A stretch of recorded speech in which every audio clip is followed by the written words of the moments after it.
The object that I brought for you today is a schooner, and actually, it's a bark. It's a sailing ship of the 1800s that was actually owned by my fourth generation grandfather in North America and in Nova Scotia, Aaron Goudey. And I thought I would bring that today. Aaron actually owned 35 ships back in the mid 1800s. He was a master mariner and a captain in Nova Scotia. And he became a millionaire shipping cargoes all over the world. It's an amazing story. I believe that I have been researching my family history now going on 45 years. And I'm going to tell you how I got involved and why I have a passion for it. I believe we are guardians of our ancestors' spirit and history. I think as Canadians, with such a short history, our country was actually made in 1867. That's when Canada became a country, so we're not that old. Very few of you have ever heard of my last name, Goudey. But my last name and my family is very much like many families in Canada. My ancestors have certainly left their mark on our history and on our country. But again, no one out there knows the Goudey name, I'm sure of it. I was shown in a very vivid way in 1968 why my ancestors did not want to be forgotten. And this is the story I'm going to tell you. I was about 15 years old, a young kid with no interest in history, no interest in genealogy, and I had an uncle of mine. His name was Charlie Heckman, and Uncle Charlie was a tailor for Tip Top Tailors. He used to dress in a tie and suit all the time. He drove a Model T Ford. And in 1965, my Uncle Charlie got into a car accident, and I'm sad to say Uncle Charlie got killed. And my dad inherited his writing desk, and it was locked. How's that for a mystery? 2 years after Uncle Charlie died, my father pried open the desk, and inside we found 10 old historic books. One of the books was The Shipping of Yarmouth, Nova Scotia, and the other book was called Yarmouth, Nova Scotia. And as a young kid, I put them aside for about a month, and then I got them out one day and I started going through the book on the shipping of Yarmouth, Nova Scotia. And I could not believe the stories about my ancestors, such as Aaron Goudey. It was amazing. They were, one Goudey ancestor was lost on a ship in the Bermuda Triangle. Another one captained a ship in the middle of a hurricane and brought the ship back to Yarmouth. And every other page I was coming across ancestors. And so that got me originally interested in the family. So I started doing research. And in 1968, for a high school project I was doing on history, I said, Steve, why don't you do a history on your family? So I started doing research. And all the time I was doing research at the library, at Yarmouth's museum, which is probably one of the best museums in the country of Canada. It's an amazing museum. I kept coming across the names of my ancestors. And one name kept coming up more than any other name. Thankful Goudey. And I said, what a strange name. Who would name a child Thankful? Were they thankful that she had lived in the 1800s and hadn't died of one of these crazy diseases? Like, why Thankful? So over the next couple of months, I found where all my grandparents were buried, back 9 generations. I found stories about them. I still couldn't find out anything about Thankful Goudey, and I couldn't find where 15 of my relatives were buried because my family had moved to Nova Scotia, to Yarmouth, in 1775. that was the year of the American Revolution. There had been all kinds of my family living all over the community. Move ahead one night, late October, Yarmouth, Nova Scotia. Steve Goudey with a tie on, 16 years old. I still wore a tie, just like my great-grandfathers.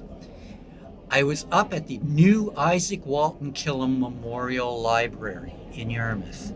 They had just built it.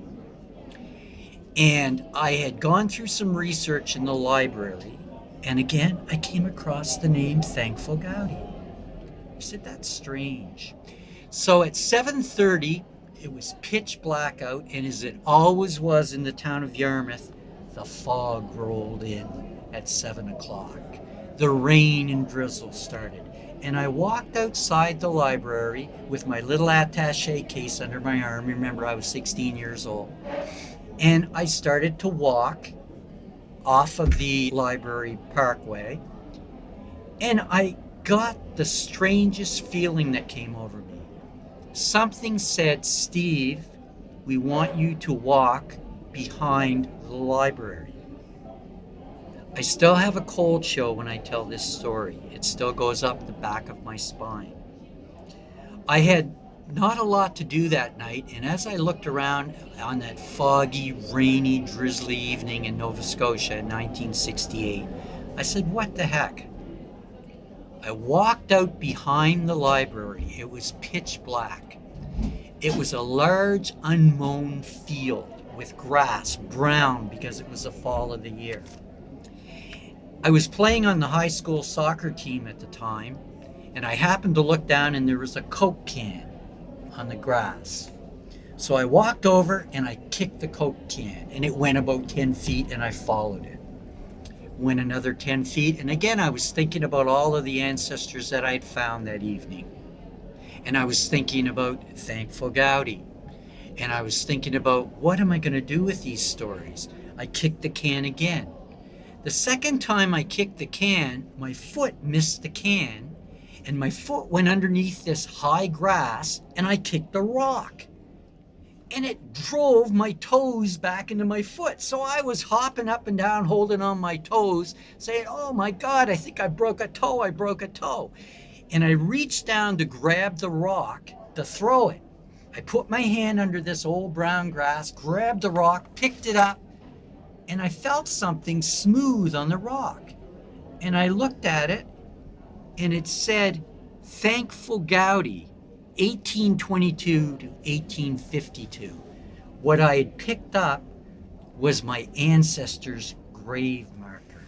By the time I had finished on that dark, rainy, drizzly evening, looking under that grass in that field, I had found 25 grave markers. 15 of them were the lost ancestors I could not find. Here's the rest of the story. This site behind Isaac Walton Killam Library had been the site of the Old Baptist Meeting Society and burial ground since 1829. Sometimes after the church burned, someone picked up all the grave markers and just threw them because they wanted to use the land for something else. And all 25 of these people's histories, names, had been forgotten. And for whatever reason, on that rainy night in Yarmouth, they picked Steve, a 16-year-old kid, to bring back their memory and bring back their history. I spent the next 4 years, after I had taken all the grave markers and piled them up against the fence on the end of the field, trying to get someone to build a memorial for my relatives. But I was a 16-year-old kid. Who was going to listen to me? I called the mayor. I called my relatives. Nothing happened. In 1972, I moved to Fredericton, New Brunswick. And 2 years after that, another group of high school kids found these monuments up against the fence where I had put them.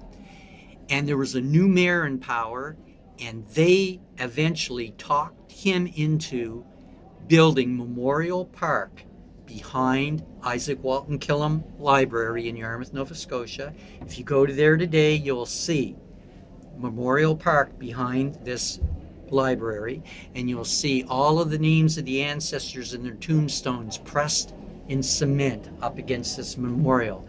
And that all took place from my find in 1968. And from that point till now, I have researched the Goudey family back to 780 AD. The Goudey family was originally Norwegian or Vikings. Do you remember the warriors with the big horns on their head? Well, Goudeys were originally Vikings. They moved down after the Viking Wars to Normandy, France. Now, you might have heard of Normandy, France, because Normandy, France is where William the Conqueror came from. He came across in 1066 to take England away from the Saxons, and there were 2 Goudey knights with William the Conqueror. The Goudeys moved to Ireland, England, and Scotland. Again, my family is your family. If you dig into your family, I'm sure you're going to find out things like this. The Goudeys eventually moved to North America. They moved to Marblehead, Massachusetts.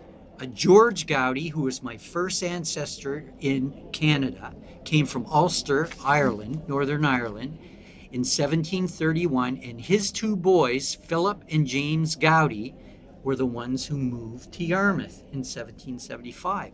But a neat thing about George Goudey is he was actually a member of the American Rangers that fought in the Battle of Quebec. The Battle of Quebec is how Canada became British. And one of my ancestors was in that battle. Then you move ahead to 1842 and back to the ship. Aaron Goudey was born. He went on to become a master mariner, ship owner, director of the Yarmouth Exchange Bank, and a millionaire in his own time.